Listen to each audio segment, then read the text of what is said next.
नमस्कार, आप देख रहे हैं न्यूज़ 24x7 पर दिन भर की 25 बड़ी खबरें। बाइडन नेतन्याहू ने गाजा में युद्ध विराम और बंधकों की रिहाई पर की चर्चा। अमेरिका और इजराइल की सरकार अस्थायी विराम पर बातचीत कर रही है। संभावना है कि इस दौरान हमास अमेरिकी बंधकों को रिहा कर दे। इजराइल ने कहा कि जहां तक छोटे छोटे विरामों की बात है, वह पहले भी ऐसा कर चुके हैं। ईरान के राष्ट्रपति ने कहा, गाजा पर हमले रोकने में मदद करेंगे मोदी। ईरान ने एक बयान जारी कर कहा है कि भारत से अपेक्षा की जाती है कि वह गाजा में जारी हमलों को समाप्त करने के लिए अपनी क्षमताओं का उपयोग करेगा। पाकिस्तान ने हमास को दी हवा, फिलिस्तीन से कर दी कश्मीर की तुलना।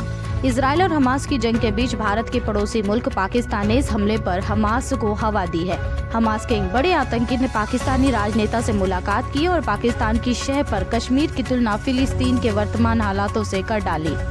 भारत ने स्पेशल विमानों से नेपाल भेज रही सामग्री की दूसरी खेप। दरअसल नेपाल में आए भूकंप के बाद सबसे पहले भारत ने राहत सामग्री और मदद पहुंचाई थी। आपातकालीन राहत सामग्री की दूसरी खेप कल फिर नेपाल के भूकंप प्रभावित परिवारों के लिए पहुंची। इस हिस्से में लोगों को भोजन, गर्म कपड़े, दवाओं की कमी का सामना करना पड़ रहा था। बता दें कि भारत नेपाल के भूकंप प्रभावित जिलों में आपातकालीन राहत सामग्री भेजने वाला पहला देश है। अंबानी को धमकी देने वाले आरोपी को अति आत्मविश्वास ले डूबा। मुकेश अंबानी को धमकी देने वाले आरोपी 21 साल के राजीव कांत उर्फ शादाब खान को मुंबई पुलिस ने गिरफ्तार कर लिया। आरोपी ने सिर्फ अपने दोस्तों पर रौब जमाने और अपने तकनीकी ज्ञान पर आत्मविश्वास करके मुकेश अंबानी को धमकी दी थी, लेकिन पुलिस की सूझबूझ से उसकी ये चालाकी धरी रह गई। एक ईमेल में उसने लिखा था कि catch me if you can, यानी हिम्मत है तो पकड़ कर दिखाओ। प्रदूषण से बचने के लिए लोग छोटे छोटे पौधों का ले रहे सहारा। दिल्ली में वाहनों, फैक्ट्रियों व पराली के धुओं से हवा जहरीली हो गई है। वातावरण में दूषित हवा शरीर के लिए काफी हानिकारक है। ऐसे में लोग घर के अंदर छोटे छोटे पौधे रखकर हवा को साफ कर रहे हैं। पटना में दो बहनों ने किया आपस में विवाह, कहा साथ जिएंगे साथ मरेंगे। सुप्रीम कोर्ट के आदेश के खिलाफ दो लड़कियां एक दूसरे से शादी करके एक साथ रह रही थीं। परिजनों के द्वारा विरोध करने पर दोनों पुलिस के शरण में जा पहुंची और कहा कि मुझे मेरे माता पिता से बचाइए, मुझे अपने परिवार से ही खतरा है। छत्तीसगढ़ में पहले चरण का मतदान आज। छत्तीसगढ़ में आज 20 विधानसभा सीटों पर पहले चरण का मतदान हो रहा है। कुल 40,78,681 मतदाता चुनाव में उतरे और 223 प्रत्याशियों की किस्मत का फैसला करेंगे।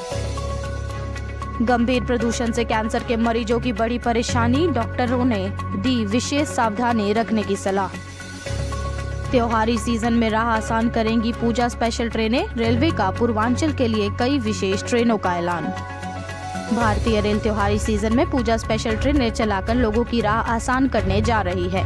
ये ट्रेनें नई दिल्ली, दरभंगा, गोरखपुर, दिल्ली जंक्शन, छपरा आनंद विहार टर्मिनल और प्रयागराज आनंद विहार टर्मिनल के बीच चलेंगी। त्योहार स्पेशल ट्रेनें 36 फेरे लगाएंगी। आरएसएस को पथ संचालन आयोजित करने की अनुमति दे तमिलनाडु सरकार, सुप्रीम कोर्ट ने दिया निर्देश। कोर्ट ने राज्य सरकार की ओर से पेश वरिष्ठ वकील कपिल सिब्बल और मुकुल रोहतगी से उनके इस तर्क पर भी सवाल उठाया कि जब दूसरे लोगों को जुलूसों की अनुमति मिल सकती है तो आरएसएस को क्यों नहीं। शरद पवार ने लगाया आरोप, राम मंदिर प्राण प्रतिष्ठा समारोह का फायदा उठाने के लिए राजनीति कर रही भाजपा। डीजीजीआई ने फर्जी कंपनियों के सहारे 275 करोड़ रुपए की टैक्सी चोरी का किया खुलासा, 4 आरोपी गिरफ्तार। छात्रा के शरीर पर उभर रहे राम और राधे नाम के शब्द, कई दिनों से चल रहा सिलसिला। हरदोई जिले में एक छात्रा के शरीर के अलग अलग हिस्सों पर राम और राधे नाम के शब्द उभर आए। परिजनों से पता चला कि यह सिलसिला पिछले कई दिनों से चल रहा है और चिकित्सक भी इस बारे में कुछ नहीं बता पा रहे हैं। एक ऐसी इंडस्ट्री जहां नहीं होती एक भी छुट्टी, साल भर चलता है 24 घंटे काम। जी हाँ, देश की हिंदी फिल्म इंडस्ट्री इकलौती ऐसी इंडस्ट्री है जहां पर कभी भी छुट्टी नहीं होती है। न होली, न दिवाली, न ईद, न क्रिसमस, यहाँ तक कि राष्ट्रीय पर्वों तक पर लोग काम करने आते हैं। यहाँ पर साल भर 24 घंटे काम चलता है। एक और ग्लोबल एजेंसी ने भारत को दी खुशखबरी, टॉप 10 में सबसे ऊपर इंडिया, ग्रोथ से चीन को लगेगा झटका।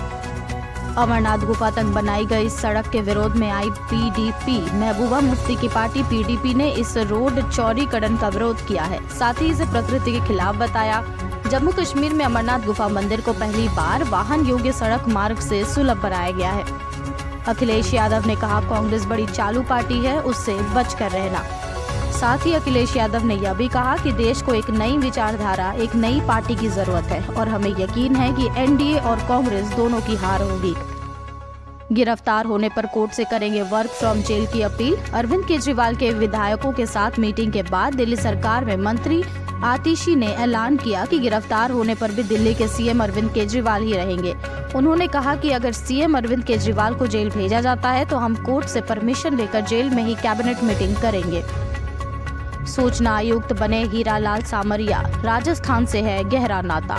1985 बैच के IAS अधिकारी हीरालाल सामरिया भारत के सूचना आयुक्त बनाए गए हैं। आपको बता दें कि वह देश के पहले दलित सूचना आयुक्त है और मूल रूप से राजस्थान के ही रहने वाले हैं। राष्ट्रपति द्रौपदी मुर्मू ने सूचना आयुक्त हीरालाल सामरिया को सोमवार को केंद्रीय सूचना आयोग के प्रमुख के रूप में शपथ दिलाई। मिजोरम में मतदान के पहले राहुल गांधी की भावुक अपील, शेयर किया वीडियो। ज्ञानवापी मामले पर 20 नवंबर को होगी सुनवाई, विशेष अनुमति याचिका पर होगा विचार। हाईकोर्ट जज ने बरी हुए मंत्री की फिर खोली फाइल, आदेश देख CJI चंद्रचूड़ भी हुए मुरीद। तमिलनाडु सरकार में उच्च शिक्षा मंत्री के पोन मुदी और उनकी पत्नी के खिलाफ आय से अधिक संपत्ति के पुराने मामले को दोबारा उठाने पर सुप्रीम कोर्ट ने मद्रास हाईकोर्ट के जज की जमकर तारीफ की है। साथ ही कहा कि शुक्र है कि आपके जैसे जज भी हैं। शीर्ष न्यायालय ने जज की तारीफ करते हुए दाखिल कारणों को सही माना और मंत्री की तरफ से दायर याचिका पर सुनवाई से इनकार कर दिया। बिलों के लटकने पर सुप्रीम कोर्ट सख्त, कहा गवर्नरों को जनता नहीं चुनती। शाकिब पर बुरी तरह भड़के एंजेलो मैथ्यूज। बांग्लादेश के कप्तान शाकिब अल हसन ने टीम की जीत के बाद भी साफ किया कि उन्हें अपने फैसले पर खेद नहीं है और उन्होंने जो किया वो क्रिकेट के कानून के मुताबिक किया। शाकिब ने साफ कहा कि उन्होंने अपनी टीम की जीत के लिए चांस लिया और टीम की जीत के लिए वो कुछ भी करेंगे। खबरों का सिलसिला यहीं समाप्त होता है। देश दुनिया की बड़ी खबरें लेकर कल हम फिर हाजिर होंगे। तब तक देखते रहिए News 24/7।